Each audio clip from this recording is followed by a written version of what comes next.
Now let me now know my end now. I do not mean the end of which you just spoke.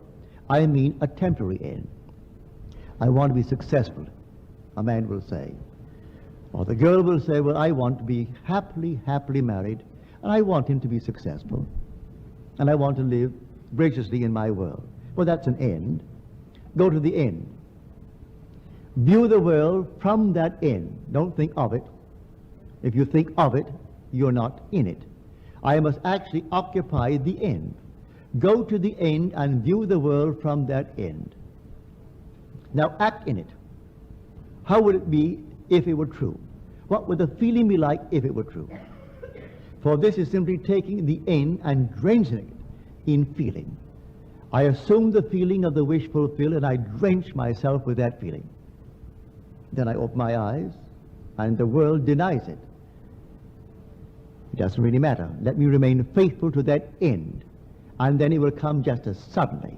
But strangely enough, I'm going to pass through, it may be not a severe tribulation, but I'll pass through certain trials, certain heartbreaks, certain delays that I can't quite understand.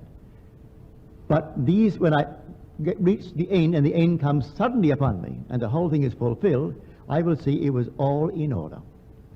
Everything was in order. My own disappointments in my world led up to whatever I am doing today. When the teacher in my school, I could ill afford the $500 that my father gave me to go to this small school in New York City. And she made me the goat. She called me out before an audience of about 40 students, and she said, now listen to him speak. He will never earn a living using his voice. She should not have done that, but she did it. But she didn't know the kind of person that she was talking about. Instead of going down into the grave and burying my head in shame, I was determined that I would actually disprove her. It did something to me when she said to me, you will never earn, to the class, using me as the guinea pig to show them what not to do. And so she said I spoke with a guttural voice, and I spoke with this very heavy accent, and I will never use my voice to earn a living. Well, I do not know what the others are doing. I haven't heard of them. And there's not a thing wrong in selling shirts for Macy's. You use your voice there too. And I dare say most of them wound up selling groceries or something. I met one of them, and he was selling groceries at Macy's. And he said to me, Neville, what do you do? So I said, I talk on the Bible. You talk on the Bible? Are you a minister? I said, no, not a minister, but I simply talk on the Bible, from having experienced the Bible. Well, I do not know what they do, if they're still in this world, but I don't think one of them ever earned a living using his voice, unless he was selling groceries, as this one chap I know, he sold groceries. We all went to this school, and this teacher simply singled me out to make some little, well, exhibition of what I should not be doing in class. But I went home and I was so annoyed that I had lost my father's $500 or $600 that he gave me for the 6 months course, that I was determined that she was false, that she was wrong. So I went to the end. I went to the end and actually felt that I was facing an audience, and unembarrassed, that I could talk and talk and talk forever without notes. No notes. And so the class came to an end, and I left. She was convinced, and maybe they were convinced. It doesn't matter what they do, it's what I do. So others may be convinced, it doesn't really matter. The whole vast world is yourself pushed out. Maybe I needed that jolt at that moment in time. And so I went through the different tribulations, and finally I found myself doing what I always wanted to do, to tell the story as it happened to me in my vision.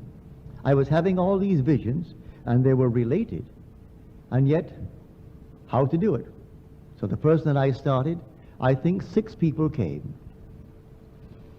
I paid $3 for the hall, and they all came.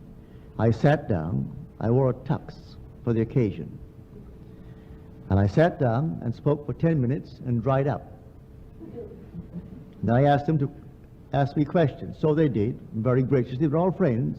Sent out 50 penny postcards. In those days, you could send a card for a penny. Sent out 50 and 6 came. And out of, well, sympathy, each gave a dollar bill. So at least I paid $3 for the room, and I made $3. And that was my beginning. And then it grew from 3 to 10 to 20, and one night, when I had about 50, a man in the building saw me growing and growing and growing, and he thought he'd put a stop to it. And he was going to one of these New Thought conventions in Washington, D.C. And so he asked me to take his platform, and he had a very large audience of about 500. He thought that would throw me. And so I accepted his generous offer. I learned afterward his purpose was to simply get me out of the place.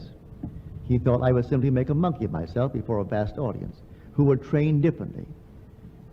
Unfortunately for him, unfortunately for me, the next time I spoke, my room couldn't take them.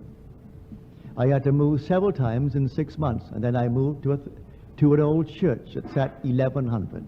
So you see, he thought he was going to hurt me. As Scripture teaches, you meant it evil. You meant evil against me, but God meant it for good. So I got his audience. And then, about 3 years later, for some little infraction of the laws of New York City, they put him away for a couple of years. And when he came out, he asked me if I'd speak for him, and I said yes, without one penny. I will willingly speak for you, because no one else would speak for him. They cut him off completely. I said, no, you don't realize how good you were to me. And so I will speak for you. And I went up and I spoke for him without taking one penny. And then he couldn't get going again. And then he and his secretary got into his car, turned on the ignition, closed up all things, and called us a day. So you see, you go through these things, and at moments they seem to be against you, and they're all for you, if you remain faithful to the end. So let us be imitators of God as dear children. So then we are told, I was not ungrateful.